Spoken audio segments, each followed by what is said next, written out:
இன்னைக்கு உலக மக்கள் தொகை நாள். ஜூலை 11 உலக மக்கள் தொகை நாளாக ஐக்கிய நாடுகள் நிறுவனம் அறிவித்தது. என்னென்னா, அதிகமான மக்கள் உலகத்தில் பெருகிக்கிட்டே இருக்காங்க. இன்றைக்கி 845 கோடி மக்கள் உலகத்தில் வாழ்கிறாங்க. மக்கள் தொகை பெருக பெருக அந்த கனிம வளம், இயற்கை வளம், இடப்பற்றாக்குறை ஆகியவையெல்லாம் ஏற்படும். அதனால் விழிப்புணர்வு ஏற்படுத்தணும்னு அந்த நாளை கொண்டு வந்தாங்க.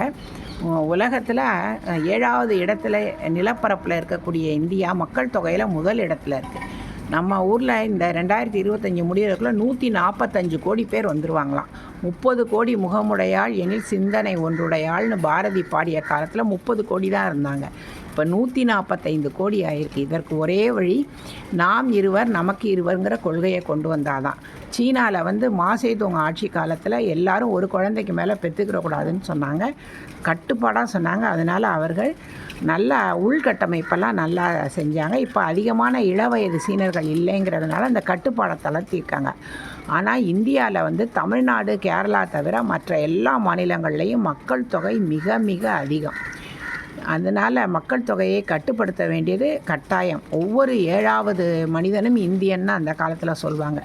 இப்போ அநேகமாக ஒவ்வொரு 5வது மனிதனும் இந்தியனாக இருப்பான்.